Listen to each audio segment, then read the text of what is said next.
Señor, gracias porque estás aquí. Tu presencia se hace notable. Donde hay 2 o 3 reunidos en tu nombre, ahí tú estás. Y ciertamente, desde las primeras horas de la mañana, en los momentos de oración, en la clase bíblica, en las devociones, hemos sentido tu presencia. Ahora, Dios, queremos sentarnos y escuchar tu voz. Necesitamos escuchar tu voz. Habla a través de tu siervo. Permite que las palabras que ya tú has colocado en su corazón con poder y autoridad del cielo sean expuestas en esta mañana. Amén. Que transforme nuestras vidas, comenzando con Él como siervo tuyo, y luego, Dios, con cada uno de los que estamos aquí presentes y los que están a la distancia, Dios.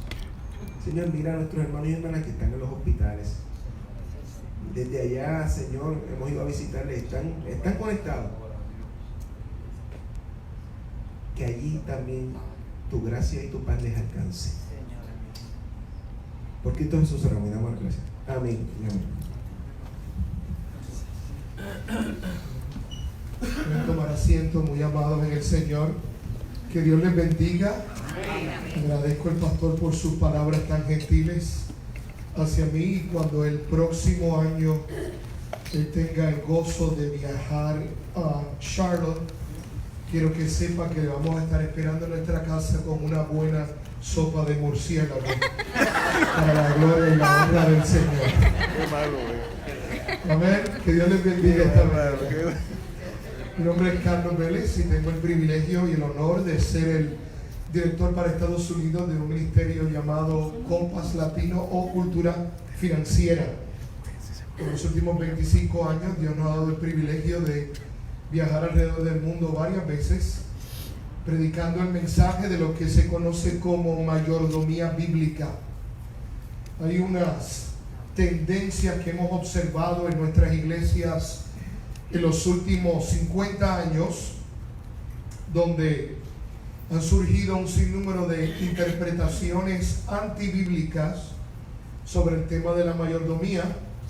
Algunas de ellas se conocen como la teología de la pobreza, donde todo el que tiene algo, eso es malo, y ser pobre es ser bueno.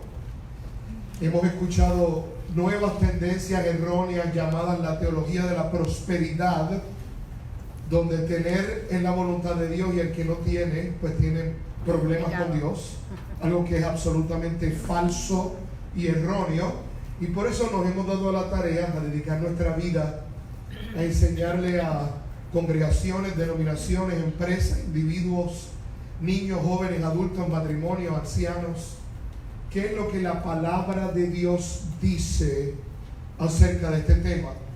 Porque es la Biblia nuestro punto fijo de referencia para vivir. Es la única ley infalible de fe y de vida. Amén. Pero antes de comenzar con el sermón, yo quiero darle las gracias a ustedes por su calurosa bienvenida esta mañana. Decirles que hacía mucho tiempo no estaba en una iglesia con un saxofonista tan bueno como el que tocó esta mañana. Amén. Ustedes me ayudan a celebrar la vida de este hombre. Varón, Dios te bendiga, la gloria es para él. Pero como sopla ese hombre, ¿verdad que sí? No, de verdad me bendijo profundamente como músico que también soy. Me bendice cuando la gente hace las cosas bien hechas. Y pues el pastor, yo no sé cómo él tiene 15 dedos en las manos, pero él toca muy bien también y damos la gloria a Dios por eso. Este fin de semana estoy aquí porque la denominación a la cual ustedes pertenecen, la Iglesia Bautista de Puerto Rico, me ha extendido una invitación para hacer un esfuerzo colaborativo donde vamos a comenzar un proyecto piloto ahora en el mes de marzo, donde grupos pequeños en 10 de nuestras iglesias van a tomar algunos un estudio bíblico de grupo pequeño de 6 semanas, otros de 12 semanas, acerca del tema de mayordomía bíblica, con la esperanza de que si ellos sobreviven, lo vamos a extender a toda la denominación. Su pastor y su esposa muy gentilmente han sido parte de ese esfuerzo. Tuvimos una reunión hace poco tiempo en un evento que tuve aquí en Puerto Rico y el pastor nos acompañó en una reunión muy fructífera que trajo como consecuencia mi visita en esta hora. Todos los fines de semana yo estoy en una iglesia distinta. Que compartía a los pastores de la iglesia bautista el viernes que en el año 2019 Dios me dio el privilegio de estar en 217 aviones en un año y no tuve ni un solo problema, ni una maleta perdida, ni un vuelo tarde, ni ningún accidente. Mientras más viajamos y mientras nuestro cuerpo sigue madurando, pues a veces es un poquito fuerte, ¿verdad? Ese ritmo de vida.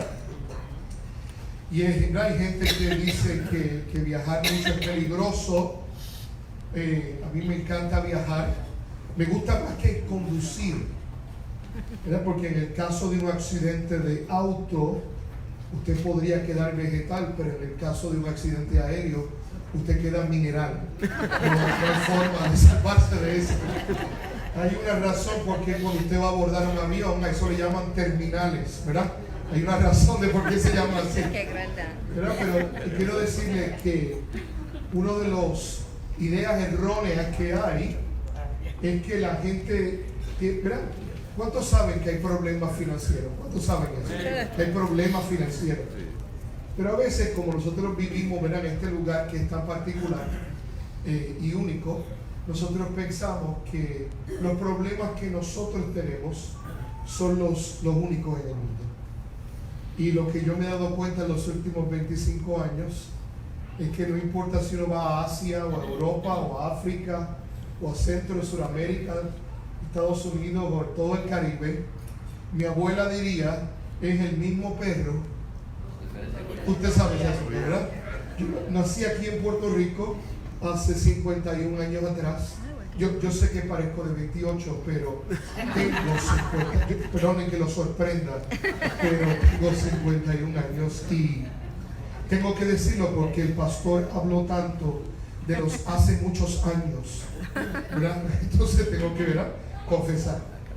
Esta mañana Dios ha puesto en mi corazón compartir con ustedes una porción de la Escritura que curiosamente yo no he escuchado a mucha gente compartir de ella, pero que en ella el apóstol Pablo, inspirado por el Espíritu Santo, nos da la clave de lo que podríamos llamar una iglesia bendecida por Dios. Escuche esto, mientras más he conocido iglesias, más me doy cuenta, escuche esto, que no todas las iglesias están bendecidas por Dios. Y eso parecería ser una herejía, ¿verdad? Pero tristemente, en el mundo que usted y yo vivimos, el mundo se ha insertado en la vida de la iglesia a tal grado que a veces usted no sabe si está en un club nocturno o está en la casa de Dios. Usted no sabe si allí se adora al Señor Jesús o se adora al predicador. Usted no sabe. Yo estuve recientemente en una iglesia compartiendo un seminario en la mañana en una ciudad que se dio el seminario para los pastores de la ciudad. Y entonces yo iba a hablar de mayordomía y había otro caballero joven, mucho más joven que yo, que él iba a hablar de otra cosa. Entonces yo empecé, fui el primero que hablé y hablé sobre el tema de mayordomía. Y entonces este joven vino después. Y entonces yo muy, ¿verdad?, gentilmente, como acostumbro a hacer, me senté para escuchar lo que este joven tenía que decir. Y para mi sorpresa, la conferencia de este joven a los pastores era cómo a mí me avergüenza decir esto, pero cómo los pastores debían mejorar en su apariencia física para que las iglesias crecieran. Y cómo debían hacerse cirugía plástica y ponerse maones rotos y camisas pegadas al cuerpo, ir al gimnasio para que se vieran como la leche, 2% grasa. Porque eso era lo que hacía crecer la iglesia. Entonces, cuando uno escucha esas cosas y uno piensa que está cercano a jubilarse, pues uno se da cuenta que uno está cercano a jubilarse, que hay mucho trabajo por hacer. Yo no estoy en contra de la gente que hace ejercicio y mantiene su figura en orden. Yo estoy batallando con eso. He perdido unas cuantas libras, pero vengo a Puerto Rico y entonces voy a un restaurante que sirven churrasco en salsa de guayaba. ¿Qué uno hace? O sea, dime tú cómo uno puede bregar con eso. En otros países pues hacen meatloaf y papa majada y uno dice que no rápido. Pero ¿cómo uno hace para decirle que no a unos tostones rellenos con queso y chimichurri? ¿Cómo uno hace eso? Yo creo que eso sería una herejía también. Entonces, para evitar eso, pues, estamos en la lucha, ¿verdad? Estamos en la lucha. Así que, si usted tiene su Biblia, a mí me encantaría que usted la abriera en Primera de Corintios, capítulo número 8, y vamos a leer algunos versos, creo que del 1 al 7, si es posible. Y vamos a estar compartiendo acerca de cómo es esto, ¿qué es una iglesia bendecida por Dios? Segunda de Corintios, capítulo 8, versos 1 al 7. Y no se tienen que poner de pie en esta ocasión, amados, porque aunque yo voy a leer el pasaje al principio completo, después lo voy a repetir paso a paso para ir desmenuzando este proceso, y quisiera que pudieran permanecer sentados. Yo no sé si usted sabe esto, pero a través de la historia de la iglesia primitiva hay pocas congregaciones que hayan tenido un impacto y un testimonio tan grande de generosidad como las iglesias de Macedonia. Las iglesias de Macedonia son las que ustedes conocen como Filipo, Tesalónica, Berea, esas iglesias de esa región. Hubo una visión dada por Dios para ir a Macedonia y Dios cumplió su propósito allí. Ahora, esa iglesia no era como la iglesia en Jerusalén o como otras iglesias que eran grandes, fuertes, así, con muchos recursos. Eran iglesias comprometidas 100% con el Señor, pero eran iglesias altamente perseguidas. Eran sufrientes. Eran iglesias que el dolor era una constante en medio de la iglesia. Y curiosamente, eran de las iglesias más generosas que había en todo el continente.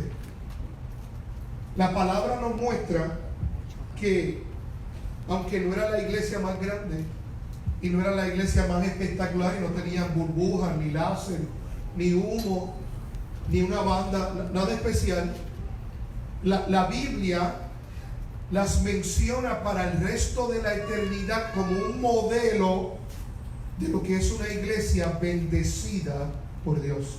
Esta mañana, cuando yo llegué, el pastor me saludó y me contó un testimonio de cómo la iglesia se está expandiendo aquí, que adquirieron una propiedad, ¿verdad?, aquí al lado, y que el día después que adquirieron la propiedad, el pastor me contó que una maquinaria empezó a moverse aquí al ladito, y cuando él fue a averiguar, le compartieron que hay un gran centro comercial que se va a levantar aquí mismo al lado de la iglesia, lo que va a traer miles de personas alrededor de este lugar, y que su iglesia va a ser vista.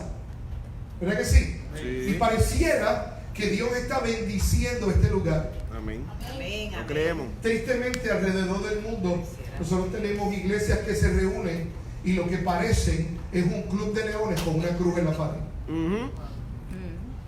Porque aunque están llenas de gente, Dios no está por todo aquello. Porque mucha gente nunca ha sido un indicador de la presencia de Dios. Me parece curioso que el acto más importante en toda la historia bíblica, que es la resurrección de nuestro Salvador, fue testigo solamente por un grupito de mujeres. Y que el avivamiento más poderoso en toda la historia de la iglesia, el día de Pentecostés, es un grupito de 120 quien lo experimenta. Y que el Salvador del mundo entero fue visto por más o menos 500 personas. que cuando Dios fue a destruir la tierra, decidió salvar a 8 personas. Dios tiene algo siempre con ese remanente fiel que, como diría mi abuela, no dobla. ¿Tú has escuchado esa frase? No dobla. Que ¿verdad? Esa frase no se la inventó mi abuela. ¿Verdad? La Biblia habla de que en muchos momentos en el Nuevo Testamento la gente no se doblegaba ante los dioses y los ídolos de otros pueblos. Amén. Y es que si algo caracteriza la gente que Dios bendice, es que son gente vertical, no obstinada, no cabecidura, pero vertical. Amén. Entonces vamos a leer lo que 2 de Corintios dice en el capítulo número 8, verso 1 al 9. Asimismo, hermanos, os hacemos saber la gracia de Dios que se ha dado ¿a quién? A las iglesias ¿A de quién? Macedonia. De Macedonia. O sea que la gracia de Dios estaba sobre ellos. Amén. Que en grande prueba de qué? La abundancia de su gozo y su profunda ¿qué? Pobreza abundaron en qué? En riqueza de su generosidad. Mira qué clase de contradicción dice este pasaje. Dice que mientras más sufrían y más oprimidas eran, su reacción era ser más generosa. Mira qué cosa tan demente. Porque es que en este mundo nos enseñan lo contrario. A que mientras más crítica está la cosa, hay que agarrar y aguantar. ¿Verdad que sí? No, porque uno no sabe lo que va a pasar. Escucha esto. Nadie sabe lo que va a ocurrir. Solamente una persona.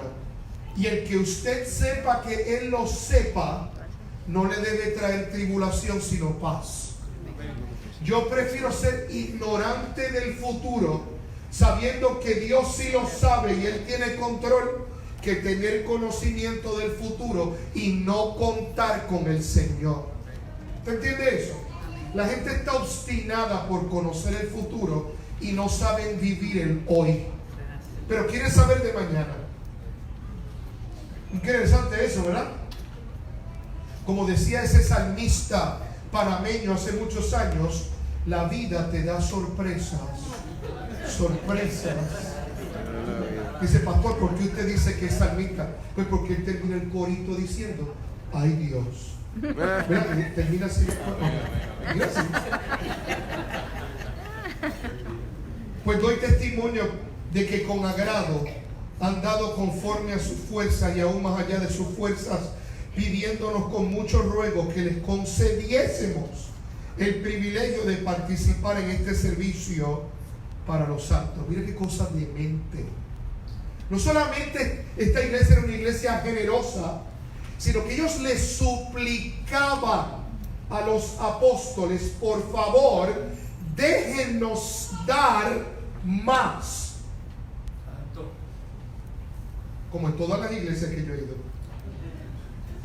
Y no como lo esperábamos, sino que así mismo se dieron primeramente al Señor y luego a nosotros por la voluntad de Dios, de manera que exhortamos a Tito para que tal como comenzó antes, así mismo acabe también entre vosotros esta obra de gracia. Por tanto, como en todo abundáis en fe, en palabra, en ciencia y en toda solicitud y en vuestro amor para con nosotros, abundad también en esta gracia.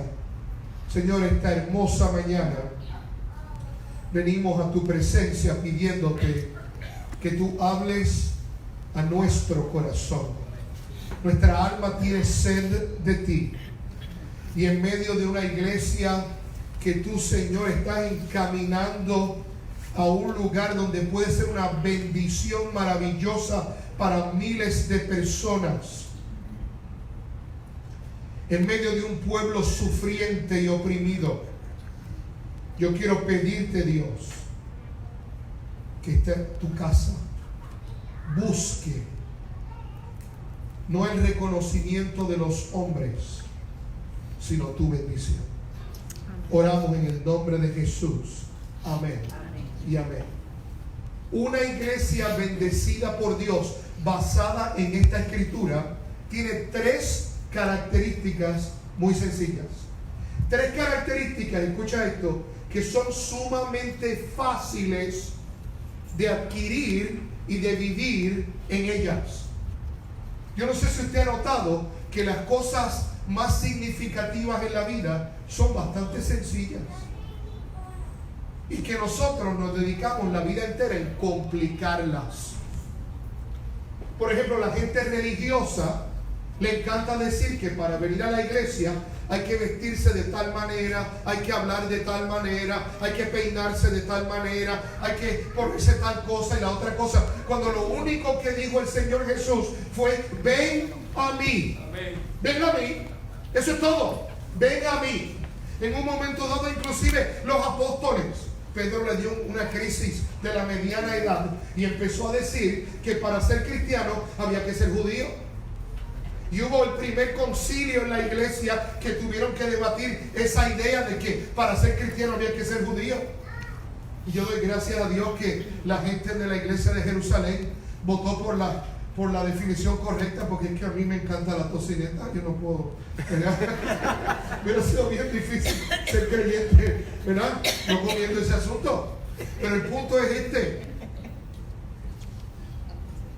En un momento dado, Santiago se levanta en medio de esa reunión y dice: escucha esto.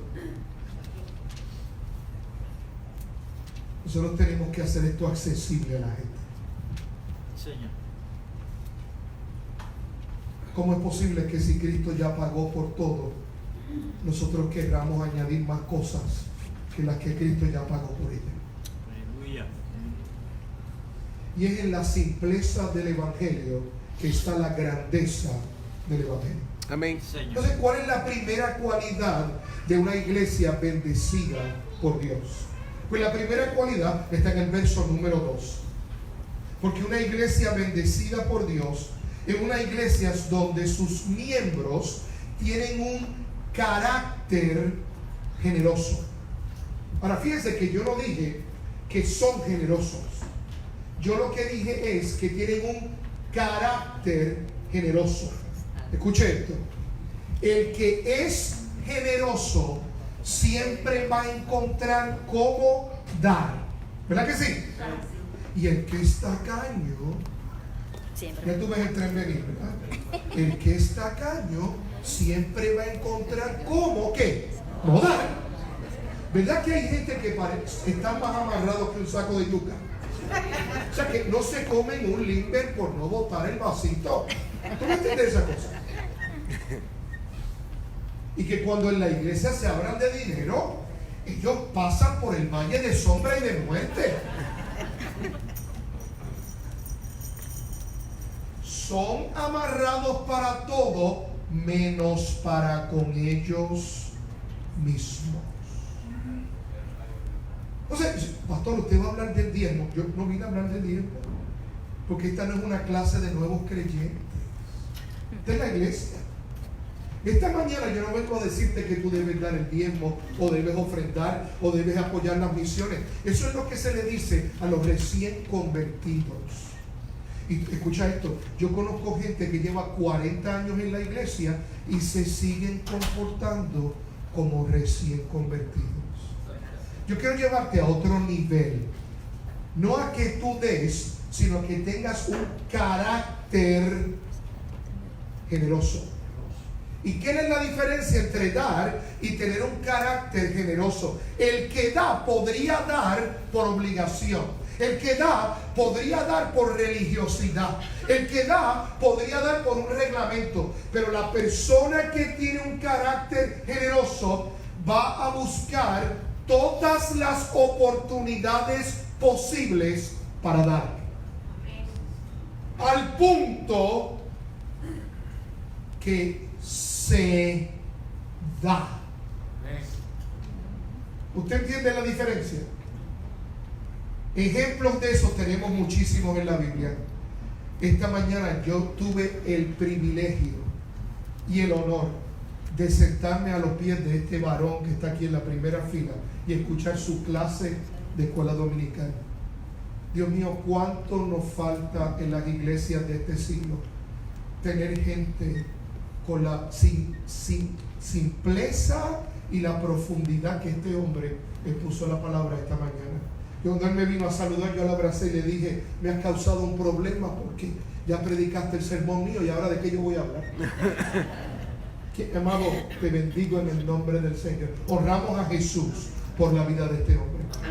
Y él hablaba esta mañana de la viuda. Hablaba de cómo esa mujer dio más, no porque tenía más, sino porque dio ¿qué? Lo que tenía. Todo. Pastor, entonces usted quiere que yo venda la casa y el carro y la ropa y el televisor y lo entregue todo. Amado, Dios no está interesado en tus tonterías. Lo que Dios está más interesado es en tu corazón. Aleluya. Y hay gente que no ha entendido ese secreto. La viuda tenía todas las excusas del mundo para no dar. Era pobre, estaba sola, nadie la ayudaba. Todas las excusas que usted pone para no dar, ella las tenía. Todo. Todas las condiciones perfectas para justificar. Pero a cambio, porque la generosidad no es una acción, sino parte de nuestro carácter como creyentes, la obediencia es la consecuencia natural de una relación con Dios. Tú puedes dar sin amar, pero tú jamás podrás amar sin dar. Dar es la consecuencia natural de tú tener una relación con Dios. Si tú supieras quién Dios es, tú no tendrías problemas dando. Y es esa falsa imagen de Dios la que en ocasiones nos limita en el dar. Cuando ponemos nuestra mirada en la riqueza que podemos acumular y no en la grandeza de su poder y sus promesas. Y nuestra mirada, que antes estaba en el Señor, de momento tenemos 4 pesos en el bolsillo y nos creemos que somos el hombre más rico del mundo. Y de momento la mirada se empieza a fijar en el balance de la TH y en cuánto están los fondos mutuos y el plan de retiro. Y entonces tú dices: pues yo he escuchado gente decir: pues ahora me puedo retirar tranquilo. Dice: pero pastor, eso es la gente de ahora. No, la Biblia habla de una parábola de un hombre que tuvo una excelente cosecha, pero que era un necio. Y cuando cosechó todo, dijo: ¿qué voy a hacer con tanto? Y pensó, dijo él que pensó, yo no lo creo, pero dijo él que pensó, y derrumbó sus graneros, y hizo graneros ¿qué? Más grandes. Y después se dijo a sí mismo: oye, mismo, ahora puedes comer, beber y gozar. Ese verso bíblico parece que le escribió Ricky Martin. Y tú puedes beber, gozar la vida loca porque tienes el futuro asegurado. Y es que pareciera que eso hace sentido. Vamos a ahorrar ahora para asegurar el futuro. ¿Verdad que eso hace sentido? Pero eso no hace ningún sentido en la palabra de Dios. Porque la respuesta de Dios en esa parábola en Lucas dice que Dios le dijo: necio. Eso viene del griego imbécil. La traducción más. ¿Usted entendió eso, verdad? Hoy te vamos a llamar para que suba. ¿Y a quién le vas a dejar eso? Porque escucha esto: Dios no cuenta lo que tú dejas. Dios cuenta lo que tú das. Amén, amén. Adiós, pastor, pero ¿y por qué Dios no cuenta lo que yo dejo? La verdad, porque todo el mundo deja lo mismo, el 100%. ¿Tú no crees? ¿Verdad que todo el mundo deja lo mismo? Todo. Tú no te puedes llevar nada de eso. Gloria a Dios. Entonces, cuando la generosidad no es un acto, sino parte del carácter de Dios en mi vida. Escucha esto. Dios dice, ahí yo puedo depositar mi bendición. Amén. Porque la gente no la va a guardar, no la va a almacenar, no se va a quedar con ella, sino que se va a ¿qué? A regar, porque va a ser generosamente entregada. A mí me encanta una de las canciones que ustedes cantaron hoy, que dice, somos el pueblo de Dios. Me encanta esa canción. Y hay una parte de la canción que dice, y llevaremos ¿qué? Su gloria a cada ¿qué? Pueblo y nación. ¿Y cómo usted va a hacer eso si usted no dona las misiones? Es que usted se va a montar en un avión personalmente y lo va a hacer. Mi jefe en el ministerio, se llama el doctor Andrés Panasiuk, tiene una frase que me gusta mucho. Él dice, los cristianos ya no mienten, no dicen mentiras, ahora las cantan.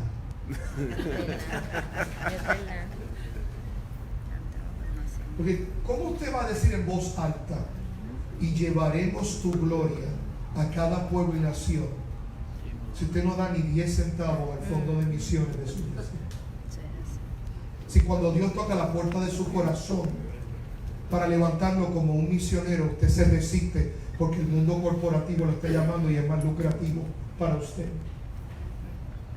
¿Cómo usted va a llevar su gloria a cada pueblo y nación si en el supermercado que usted compra la leche todas las noches nadie sabe que usted es creyente? Entonces, la generosidad no es un acto, es parte de nuestro ¿qué? Carácter.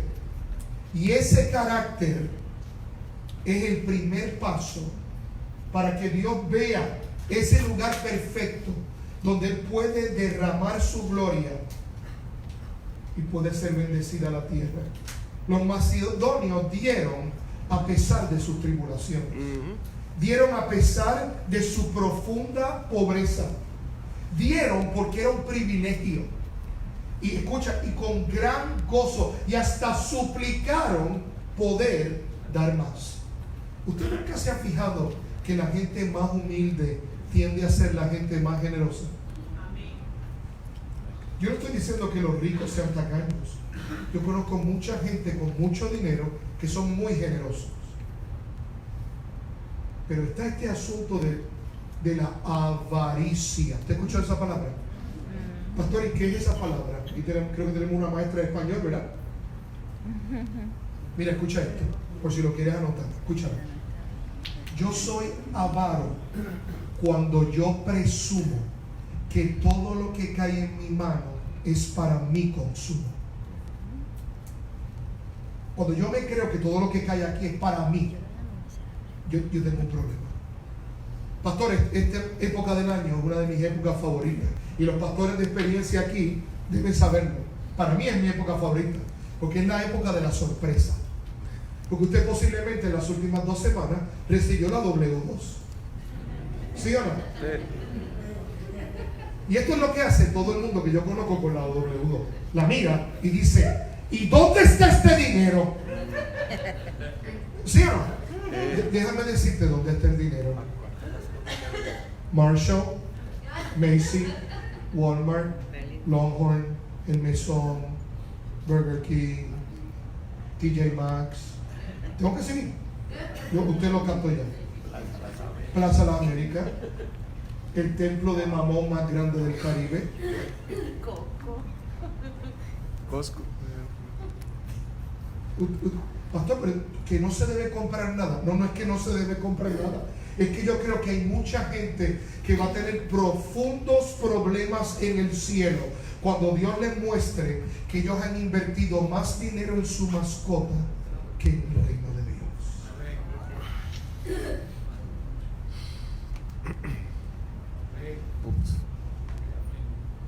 ¿Cómo? ¿De dónde usted se saca eso, pastor? Escucha esto. Donde esté tu tesoro, allí estará. Y si usted se molesta conmigo por eso, escúcheme bien. Yo soy el cartero. Yo no escribo la correspondencia. Yo solo la entrego. Si usted tiene problemas con la correspondencia, hable con el que le escribe. ¿Ok? Amén. O sea que el primer punto es que una iglesia bendecida por Dios es una iglesia donde sus miembros tienen un carácter ¿qué? Generoso, claro que sí. Déjame decirte la segunda. La segunda es que una iglesia bendecida por Dios es una iglesia donde sus miembros dan más allá de sus fuerzas. ¿Usted se acuerda en el verso número 3 que lo dice? Que estos hermanos de la iglesia de Macedonia dieron con sus fuerzas y ¿qué más? Más allá de sus fuerzas. Y la pregunta es, ¿cómo uno puede dar más allá de sus fuerzas? Escucha esto, poniendo toda su confianza en el poder sobrenatural de nuestro Dios. Amén. Porque escucha, dar más allá implica que cuando, escúchame bien, amado, cuando tú estás conectado con Dios y lo que te queda es un Jackson, todo el mundo sabe aquí lo que es un Jackson, $20, ¿verdad? Tú lo tienes aquí en el bolsillo, estás aquí en el culto y pasó la ofrenda y ahí fue que te dio el ataque de oración. Pues yo he sido pastor por 30 años. Yo he visto gente que nunca ora, que solo ora durante la ofrenda, porque tú entendiste eso, ¿verdad? Amada, tú estás conmigo, ¿verdad? Ellos no oran por los enfermos, nada de eso. Cuando el plato se acerca, hay un espíritu de intercesión que se le mete por dentro. Y mira, es como Superman y la kriptonita, no pueden tocar el plato. Y ahí es que les da por orar. Ahí. Si tú estás conectado con Dios y tú tienes un billete de A20 en el bolsillo, ¿cuál es su nombre, hermano? Ah, qué buen gusto tú tienes, hijo. Carlos también. Ah, mira para allá. Escucha esto. Pastor tiene $20 en el bolsillo. Y eso es lo que le queda. No le queda nada más. Y el Espíritu Santo habla a su corazón y le dice, pastor, Ramosito, mete la mano en el bolsillo y dale los $20 a Carlos. Si el pastor está conectado con Dios, ¿sabes lo que va a hacer el pastor? Va a meter la mano en el bolsillo y decir, Carlos, Dios me dijo que hiciera esto, no se lo diga a nadie, que Dios lo bendiga. Pero si tú no estás conectado con Dios, el Espíritu Santo va a venir donde el pastor, es el Ramón. Esos $20 que tienes ahí, dáselos a Carlos. Y el pastor va a decir, apártate de mí, Satanás, en el nombre de Jesús. ¿Sí o no? Y yo no sé si usted ha pasado por esa experiencia, pero yo he estado en los dos lados.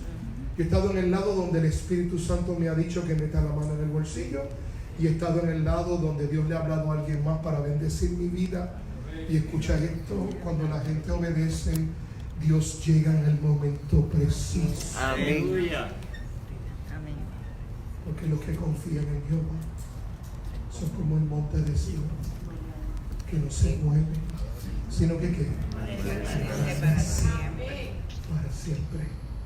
Dar más allá de mis fuerzas es no poner mi confianza en lo que yo acumulo, sino a quien yo adoro, sabiendo que Él es el dueño de todo. Salmo 24:1 dice, de Jehová es la tierra y su plenitud, el mundo y los que en Él habitan. Todo lo que tenemos y existe, y aún lo que no se ha creado, le pertenece a Dios. Por tal razón, si yo pongo mi mirada en Él, mi confianza en Él, yo no tengo que temer, porque aun cuando lo entregue todo, lo tengo todo. Amén. En Él. Amén. Esa es la única forma de dar más allá de nuestras fuerzas. Y tristemente en nuestros días hoy, nosotros vivimos en una cultura donde somos confrontados todo el tiempo con lo que no tenemos. Usted guía por la carretera y ve anuncios de todas las cosas que usted no tiene. Todo el tiempo es tentado. Usted ve un programa de televisión y 14 minutos son dedicados en una hora a bombardearlo con todo lo que usted no tiene y que de momento nunca ha necesitado hasta que ve el anuncio. Yo veo las cabezas de la gente que está en esta iglesia y aquí hay 2 o 3 personas que tienen más de 30 años. ¿Verdad que sí? Yo no les voy a pedir que levanten la mano, porque va a ser más fácil levantar las manos de los que somos jóvenes. Pero escuche esto. ¿Cuántos años usted vivió sin celular?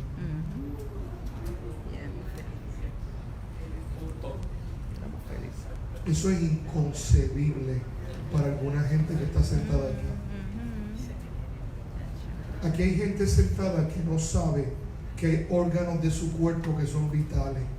Y ellos piensan que es solamente el celular. Sí, sácame los 2 pulmones. Después que yo tenga más iPhone, yo estoy bien. Pues no saben. Pastor, ¿usted está en contra del celular? No, amado. Yo estoy en contra de cualquier cosa que usurpe el lugar de Jesús en el trono de mi corazón. Wow. Entonces, dar más allá de mis fuerzas no es solamente entender quién está sentado en el trono y poner toda mi confianza en Él, es entender que nada más lo tiene. Nada más ocupa ese lugar. Y mi pregunta es, ¿cuándo fue la última vez que tú diste sacrificialmente? No me conteste, piensa. Que no fue del cambio que tenía en el bolsillo, déjame ver, tengo uno de a 1 y uno de a 10. Sí, el de a 1 brega, sí. Sino que tú dijiste, Señor, si yo entrego esto, no sé qué va a ocurrir, pero porque tú me lo dices, yo voy a tirar la red. Señor, llevo días tratando de pescar y no he pescado nada, pero porque tú me lo dices, Aleluya. yo lo voy a hacer. Gloria a Dios. Iglesia, yo creo que hoy es un buen día para pedirle a Dios que nos llene de su poder, para que confiemos en Él como nunca antes y podamos dar más allá de nuestras fuerzas. Así que una iglesia generosa, esa iglesia bendecida por Dios, no solamente era generosa, tiene un carácter generoso. Y número 2, no solamente daba con todas sus fuerzas, daba más allá de ¿qué? De sus fuerzas. Pero la tercera es una de las que más me bendice, de las cualidades de una iglesia bendecida por Dios. Una iglesia bendecida por Dios es la iglesia donde sus miembros se han entregado primeramente al Señor y después a sus líderes. Mira lo que dice el verso 5: y no como lo esperábamos, sino que asimismo se dieron primeramente al Señor y luego a nosotros por la voluntad de Dios. Amado, una de las luchas más grandes que yo estoy viendo a través del mundo es cómo la figura pastoral ha evolucionado. E intencionalmente uso la palabra evolucionar, porque no es que se ha transformado, no es que se ha cambiado, es que ha evolucionado del pastor ser el ángel de la iglesia en convertirse el empleado de la iglesia. Y eso no importa la denominación, no importa el grupo religioso, eso se repite una y otra vez. Depende de ser el hombre o la mujer lleno del Espíritu Santo con visión del cielo en ser el empleado de la junta de la iglesia. Y yo voy a decir algo que no es muy popular, que no es muy agradable, pero que en ocasiones hay que decirlo. Una de las cosas que a mí me estremece de nuestras estructuras religiosas es que nosotros en nuestro liderazgo de nuestras iglesias permitimos que gente que no tiene intimidad con Dios, que no tiene una vida relacional con el Señor, que no lee la Biblia, que no ora, que no da, ocupe posiciones de liderazgo en la iglesia. Y esa gente tiene el poder de decirle al pastor que dejó todo por seguir el llamado, que se preparó por años en el seminario, que ama a Dios con su corazón, que visita a la viuda y al huérfano, lo pueden botar de su posición. Hemos llegado al punto de profesionalizar el llamado a tal grado que gente mundana puede decidir si un pastor santo se queda o se va. Y esta iglesia era bendecida por Dios. Y mira lo que hicieron. Se entregaron primeramente al Señor. Y en segundo lugar dijeron: Padre, si esta es la persona que está dirigiendo esta casa, nosotros vamos a someternos, vamos a sujetarnos, vamos a amar, vamos a respaldar, vamos a seguir a este líder. Amados, sí es cierto que han habido horrendos casos de falta de integridad. Yo escribí un libro hace un año atrás que se llama Termina bien, aun cuando hayas comenzado mal.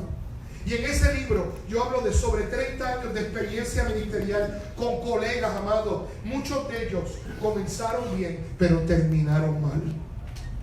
Y muchos de ellos empezaron mal, pero porque rindieron su vida al Señor, pudieron terminar bien. Me acuerdo del caso de Roberto. Roberto es un pastor amigo mío aquí en Puerto Rico, que hace unos años atrás lo invitaron a revitalizar una iglesia. Una iglesia que estaba muriendo y lo enviaron a él a ver si, ¿verdad?, la iglesia avivaba y se movía hacia adelante. Y Roberto se sentó con la junta, firmaron el contrato, y el primer domingo que Roberto llegó a la iglesia predicó un mensaje poderoso y la iglesia estaba celebrando. Al final del culto, Roberto se para en la puerta a despedir los hermanos lo abrazan, salen de la iglesia llenos de esperanza, y Roberto se va a la oficina. Y al rato de estar sentado en su escritorio, llega la tesorera de la iglesia. Le dice: pastor, lo suyo. Y le entrega un sobre en Manila. ¿Sabe lo que es un sobre en Manila? Grande, así, lleno. Y cuando Roberto lo abre, estaba lleno de efectivo, dinero en efectivo. Y Roberto lo mira y dice: ¿qué es esto? Y la hermana le dice: pastor, lo suyo. Pero ¿cómo que lo mío? Sí, pastor, lo suyo. Y ellos estuvieron jugando ping pong un rato. ¿Qué es esto lo suyo? ¿Qué es esto lo suyo? ¿Qué es esto lo suyo? Y él le dice: pero hermana, a fin de mes ustedes no me van a pagar con un cheque como acordado. Sí, pastor, a fin de mes le vamos a dar el cheque. Entonces, ¿qué es esto? Lo suyo. Y Roberto no podía entender, hasta que por fin la paró y le dijo: hermana, ¿cómo esto es mío? Y la hermana le dice: pastor, es que el pastor anterior nos enseñó que los cheques son de la iglesia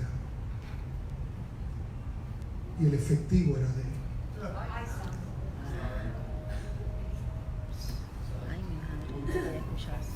Roberto se sentó con la junta de la iglesia, porque la tesorera siempre anotaba cuántos billetes de 1, de 5, de 10.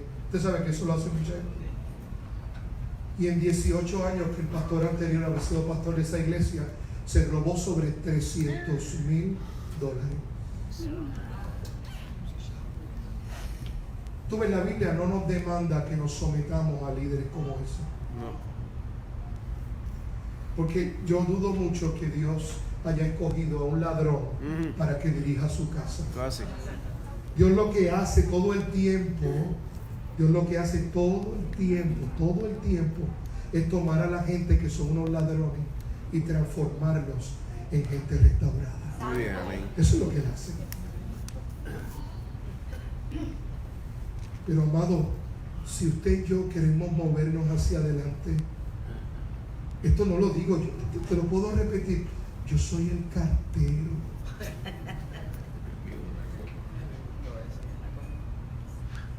No hay forma que una casa dividida permanezca.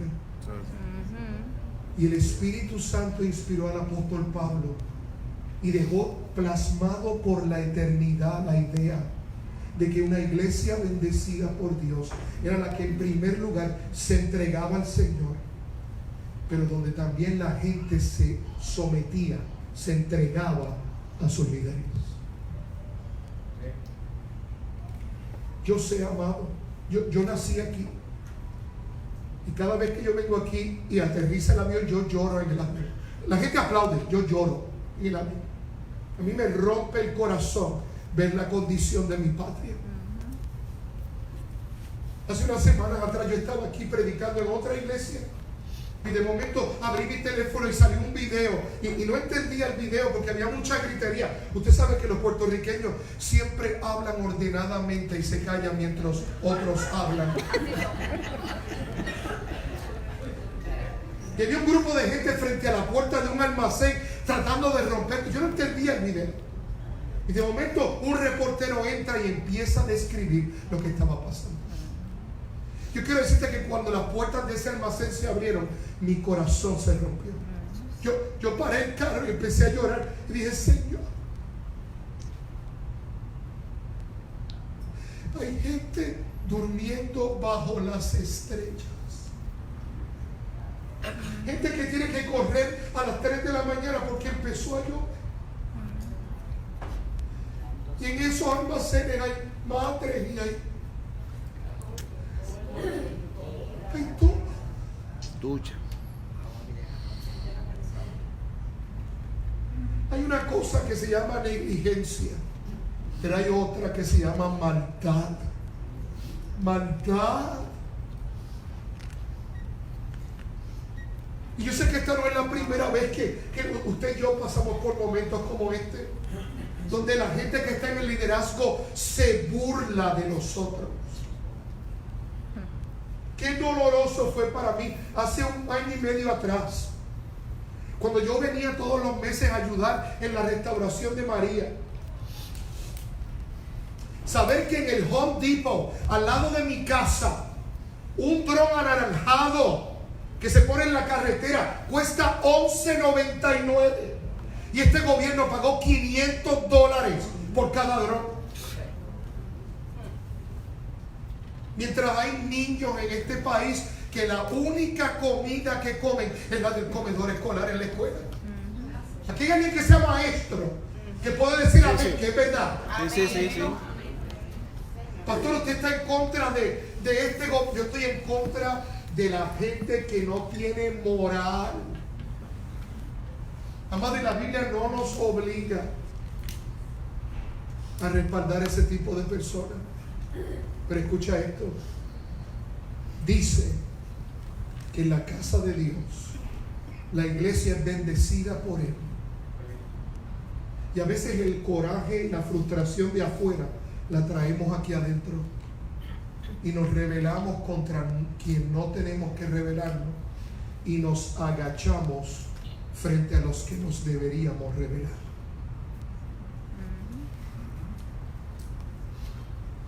Amado, yo estoy más que contento con lo que Dios está haciendo con ustedes. Amén. Me bendice el crecimiento que está a punto de ocurrir en esta iglesia.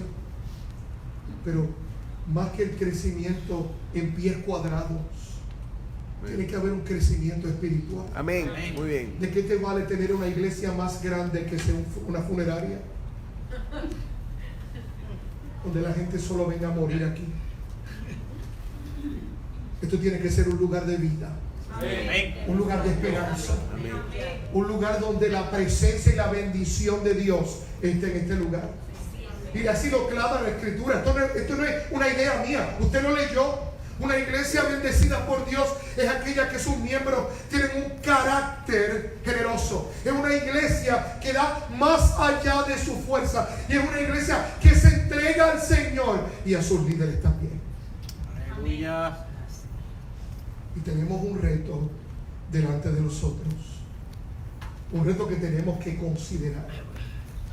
El reto de preguntarnos si vamos a seguir haciendo las mismas cosas de la misma manera y esperar que por un acto mágico todo mejore, o hacerlo más sabio y prudente que usted y yo podemos hacer, que rendirnos y entregarnos primeramente al Señor y al liderazgo que Él ha puesto en su casa. Entonces la pregunta es, ¿qué usted y yo vamos a hacer? ¿Qué usted y yo vamos a hacer? Hace muchos años atrás, una abuelita llevó a su nietecito al colmadito de la esquina del barrio donde vivían. La señora casi todos los días iba a la tiendita a comprar algo y ya era amiga del dueño. El dueño era un señor alto, grande, mayor ya. Y cuando la vio llegar con su nietecito, le dijo al nietecito: mira, hijo, ahí hay un frasco de dulce, ¿por qué no lo abres? Coge un puñado de dulce y te lo comes. Y el niño lo miró y dijo: no, gracias. La abuela se quedó sorprendida porque el niño, ¿verdad?, parecía una termita, comía de todo. ¿Cómo es posible, muchacho? Pero coge los dulces, eso, te lo están regalando. Y dijo: no, abuela, gracias, no. Y el hombre volvió a insistir y le dijo: pero joven, abra el frasco y meta la mano y agarre todo lo que quiera. Y el niño dijo: no, gracias. Y el hombre grande, dueño del colmado, salió del mostrador y se movió así y abrió el frasco y metió la mano y sacó los dulces, su mano llena de dulces, y le dijo: toma. Y el niño puso las dos manos y él le puso los dulces encima y se fueron. De camino a la casa, la abuela le pregunta al niño: pero hijo, tú no eres tan tímido, ¿por qué tú no agarraste los dulces? Y el niño le dijo: abuela, mis manos son muy pequeñas.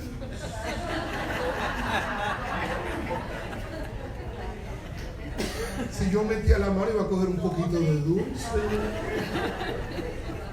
Pero cuando el dueño mete la mano, yo salgo con mis dos manos llenas. Aleluya. Santo.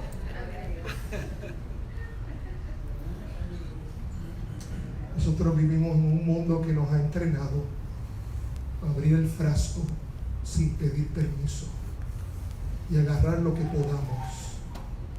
Pero hay una palabra que nos ayuda a entender que si confiamos y esperamos, el dueño del frasco lo abre, mete su mano y las nuestras estarán llenas. ¿Por qué tú no bajas tu cabeza conmigo y cierras tus ojos, por favor? Gloria a Dios. Aleluya. Yo no voy a estar aquí mucho tiempo más, Santo es Jehová. pero no puedo irme sin hacerte esta invitación. Y la pregunta es muy sencilla: ¿tú sabes dónde tú estás en tu carácter generoso? ¿Tú lo sabes? ¿Tú sabes dónde estás si tu confianza está en el Señor y puedes dar más allá de tus fuerzas? Y tú sabes también si has entregado tu corazón y tu vida al Señor y a los líderes de esta iglesia. Si en esta mañana tú estás comprometido con Dios y le quieres pedir a Él conmigo esta mañana: Señor, yo quiero ser parte de una iglesia bendecida por Dios. Yo te voy a esperar a que tú pases aquí al frente. Yo quiero orar contigo. En los próximos 2 minutos yo voy a orar. El altar está abierto, tú puedes pasar. Toda cabeza abajo y todo ojo cerrado.